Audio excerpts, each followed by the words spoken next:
وہ دنیا سے ذرا اوپر ہو گیا ہے اور اس کو ایک اچھی فیلنگ آتی ہے, اور وہ اچھی فیلنگ جو ہے اس کو لگتا ہے کہ یار یہ تھرل ہے لائف کا, یہ وہ چیز ہے جس کو میری زندگی میں ہونا چاہیے, میں یہی کنڈیشن تو ڈھونڈ رہا ہوں.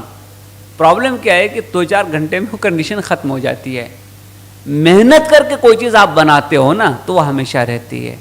میں آج اگر آپ کے سامنے یہاں پہ کھڑا ہوں, میں ایک زندگی میں ایک پوزیشن تک پہنچا ہوں, تو یہ کسی نے مجھے تحفے میں پیش نہیں کیا ہے, نہ شادی میں جہیز میں ملا ہے. یہ میں نے ایگزام پاس کیا تو میری شادی ہوئی ہے, ورنہ وہ بھی مشکل تھی. تو کیا ہے کہ یہ ملتا نہیں ہے, کوئی لا کے نہیں دے گا آپ کو, یہ اپنے سے حاصل کرنا پڑتا ہے. جو مارکس تم نے 10th میں لیے یا 12th میں تم کو جو مارکس آیا, یا جو تم کریئر بنانے کا سوچ رہی ہو یا سوچ رہے ہو, تو یہ اپنی ہی محنت سے کرنا ہے. یہ کوئی لا کے نہیں دے گا. اب یہ ہال بن گیا نا, بہت محنت لگی ہوگی اس کو بنانے میں. ایک چیز ہے کھڑی ہو گئی, اب یہ 2500 سال تک کھڑی رہ سکتی ہے. تو تم نے جو چیز حاصل کر لیا اپنی محنت سے, وہ عمر بھر کھڑی رہے گی. ابھی کوئی بھی چیز اپلائی کر تو کیا آتا, پہلا 10th کا مارکس, 12th کا مارکس, ایسے ہی آتا, لکھنا پڑتا کالم میں. تو وہ ایک ایسی چیز ہے, آئیڈینٹی ہے, جو تمہارے ساتھ ہمیشہ کے لیے لگ گئی ہے. تو یہ تمہاری اچیومنٹ ہے, جیسی بھی رہی ہو تمہاری اچیومنٹ ہے, تمہاری آئیڈینٹی ہے. کیوں؟ تم نے اپنی محنت سے اس کو حاصل کیا. وہ کوئی تم کو چھین کے لوٹ کے نہیں لے جا سکتا. معلوم ہے نا, بہت مشہور کہاوت ہے امام غزالی کے بارے میں کہ وہ بخارا سمرقند اس طرف گئے تھے پڑھنے کے لیے. تب تو کچھ ہی جگہ پہ پڑھائی اچھی ہوتی تھی. تو وہاں سے جب لوٹے تو بہت سارا نوٹ بنا کے لائے تھے. ہم بھی بناتے ہیں نوٹ ایگزام کے لیے. ان کا قافلہ لوٹ گیا تو ان کا نوٹ بھی چھین لیا ڈاکو. تو جب یہ سب چھین چھان کر لیے تو اس نے جا کے ایک ڈاکو کو بولا نوجوان بچہ ہے, کچھ پریشانی ہوگی. لے کے گیا سردار کے پاس. تو بولا ہاں بابو بولو, بتاؤ کیا بات ہے. تو کہا کہ سر آپ تو سب سامان لے لیے, اس میں میرا کچھ نہیں کہنا ہے, لیکن میں نے نوٹ بنایا تھا, لکھا تھا کاغذ پہ, وہ آپ نے لے لیا ہے, وہ تو آپ کے کسی کام کا نہیں ہے, تو آپ مجھے وہ واپس کر دیں. وہ جو نوٹ بنا کے رکھا ہے نا میں نے, وہ واپس کر دیں. وہ اس لیے نہیں کہ ایگزام ہال میں لے کے جائیں گے ادھر آستین میں ڈال کے. آدمی لکھ کے رکھتا ہے کہ میں نے کیا کیا پڑھا ہے, کیا سیکھا ہے, یاد کرنے کے لیے. تو اس نے دیکھا وہ ڈاکو کے سردار نے, اور کہا کہ بیٹا وہ علم کس کام کا ہے جو کوئی ڈاکو تم سے لوٹ لے. علم تو وہ حاصل کرو نا جو کوئی ڈاکو تم سے کبھی نہ لوٹ سکے. تو کیا ہے, زندگی میں کامیابی کون سی حاصل کرنی ہے, جو کوئی ڈاکو, کوئی چور, کوئی اچکا تم سے لے کے نہیں جا سکے. تمہاری پہچان تمہارے اپنے کام سے ہو جائے. اب آپ کے سامنے میں کھڑا ہوں نا, ابھی فاروق بھائی میرا انٹروڈکشن کر رہے تھے, تعارف کر رہے تھے. IPS آفیسر ہیں. یہ IPS کیا چیز ہے, یہ 3 لیٹر نہیں ہے, یہ 25 سال کی محنت ہے.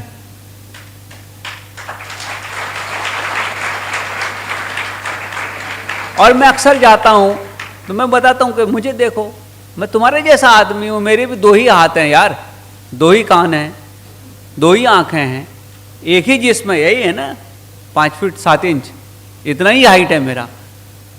تو میں تمہارے جیسا ایک آدمی ہوں, لیکن میں یہاں کیسے پہنچا, کیونکہ میں نے جو راستہ اپنے لیے چنا وہ راستہ محنت کا راستہ تھا, وہ راستہ مثبت سمت میں جانے کا راستہ تھا.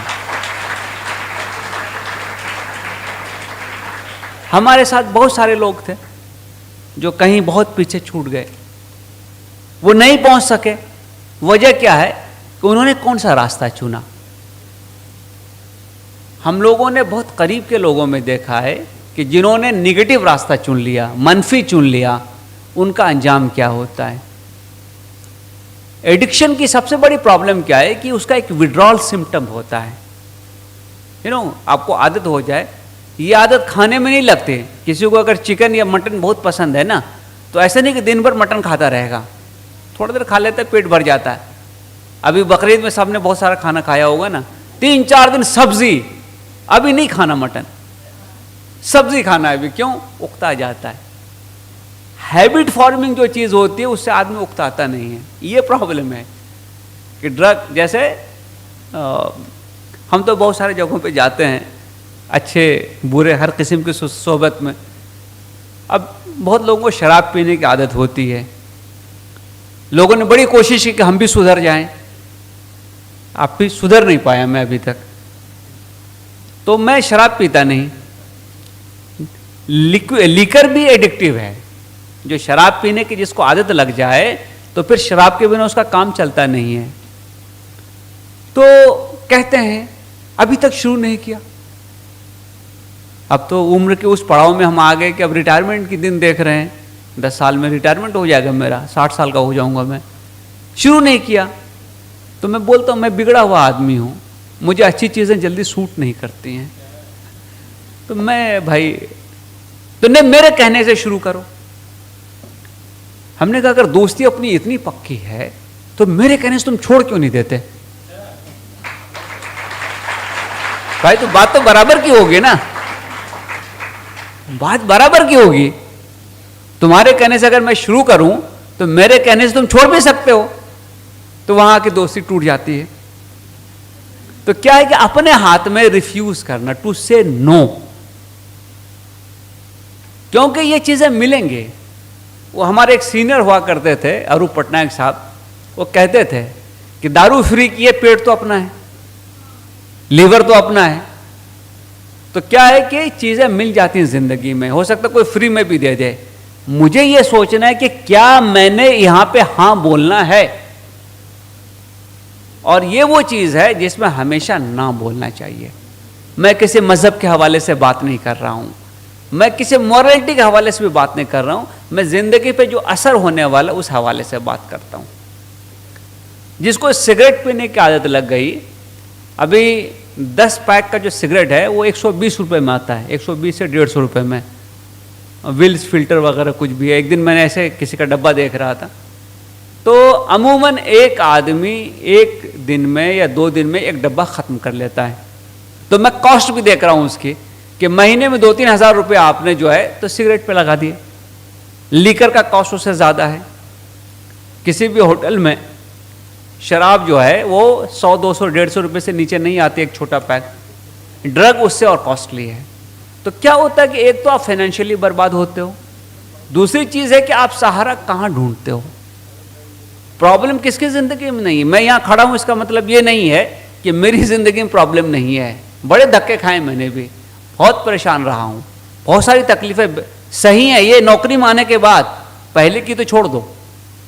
لیکن کیا ہوتا ہے کہ ہم کو یقین اپنے پہ ہونا چاہیے، بھروسہ اپنے پہ ہونا چاہیے اور اپنے خدا پہ ہونا چاہیے کہ وہ میرے لیے کچھ اچھا ہی کرے گا. اور میں نے اپنی کوشش چالو رکھنی چاہیے.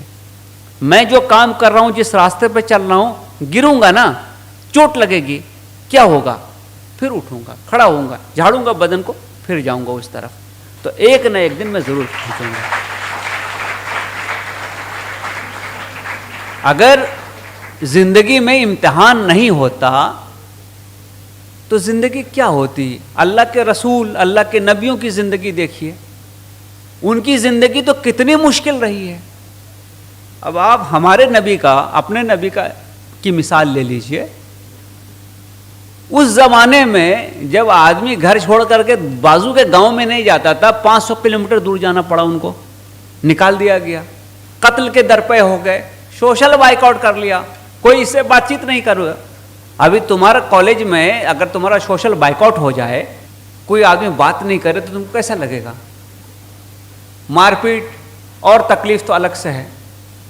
تو اللہ کے نبیوں کی بھی زندگی بڑی مشکل میں بیتی ہے.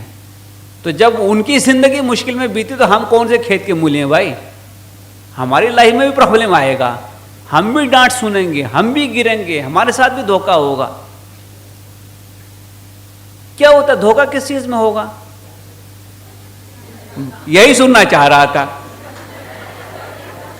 ہاں، پیار میں دھوکہ ہو جائے گا.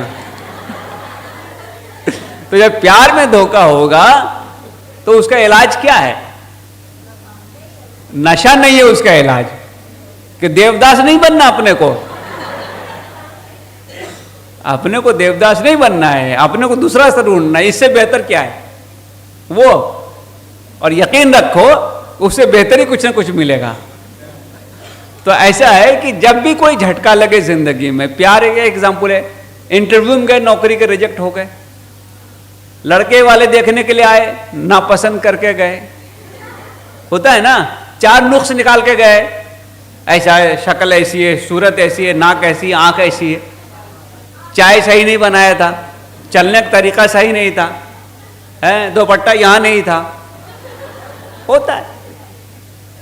اس کا اپنے پہ لوڈ نہیں لینے کا. جو بدن جھاڑ کے کھڑا ہو جاتا ہے نا, وہی زندگی میں بہت دور تک آگے جاتا ہے.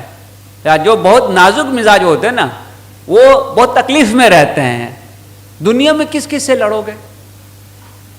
ہم تو پڑوسی سے نہیں لڑ سکتے یار, وہ اپنا پانی ہمارے گھر کے سامنے چھوڑ دیتا ہے, کچرا اپنا لا کے ڈال دیتا ہے, خاموش ہو کے چلتے ہیں. اسکول کالج جاتے ہیں, 1000 ایسے ایسے بیوقوف لوگ ملتے ہیں, کیا کریں گے؟ تو ہم کو ذرا چمڑی اپنی موٹی کرنی پڑے گی تاکہ ہم ترنت دکھی نہ ہو جائیں, دیوداس نہ بن جائیں. تو یہ جو اویئرنیس ہے نا, ڈرگ کا پہلا کال جو ہوتا ہے وہ اندر سے آتا ہے, اور لوگ پیر گروپ کے لوگ ہوتے ہیں, آس پاس کے لوگ ہوتے ہیں, دوست ہوتے ہیں, ارے کر لو کیا فرق پڑتا ہے. یہ کر لو کیا فرق پڑتا ہے نا, یہیں سے بنیاد شروع ہوتی ہے. تو وہ فرق پڑنے نہیں دینا ہے. میں اتنی سالوں میں نہیں سدھر سکا, لوگ مجھے بگڑا ہوا آفیسر سمجھتے ہیں. کیوں؟ کیونکہ میں اپنے کنوکشن پہ ہوں. مجھے معلوم ہے کہ یہ چیز میرے لیے صحیح نہیں ہے, مجھے معلوم ہے کہ یہ چیز میرے بچوں کے لیے صحیح نہیں ہے. اگر میں شراب پیوں گا تو میں اپنے بچوں کو کیسے روکوں گا؟ اگر میں ڈرگس لوں گا تو میں اپنے چھوٹے بھائی کو کیسے بولوں گا کہ تم مت لو؟ اگر میں ایک نالائقی کر رہا ہوں تو میں دوسروں کو کیسے بولوں گا کہ تم مت کرو؟ تو ہم کو ہمیشہ اس چیز کا خیال رکھنا ہے. ایک چھوٹی سی چیز ہے کہ جیسے ہی طلب لگے, آپ کو ابھی تم دیکھو, پہلے تو میں سمجھتا تھا کہ مرد ہی گٹکا کھاتے ہیں, ابھی میں آتے جاتے دیکھتا ہوں کہ عورتیں بھی وہ پورا پاؤچ کھولیں گی, ایسے منہ میں ڈالیں گی. پرانے زمانے میں گاؤں کے جو لوگ ہوں گے حقہ پیتے ہوئے لوگوں کو دیکھے ہو گئے. تو یہ سب ایڈکشنس ہے, بیڑی پینا, سگریٹ پینا, یہ ایڈکشنس ہے. تو ہم کو ذرا اپنے آپ کو بچاتے بچاتے چلنا ہے. اور جب بھی کبھی ایسا لگے کہ زندگی میں بہت پرابلم ہے, تو کسی نہ کسی ایک ایسے آدمی کو رابطہ کرنا چاہیے جو آپ کی بات سن سکے اور آپ کو صحیح مشورہ دے سکے. اور اگر کچھ نہیں ہو تو کاؤنسلنگ کے لیے بہت سارے سینٹرز ہیں, کچھ پیسہ لیتے ہیں لیکن کاؤنسلنگ میں بہت کچھ پتہ.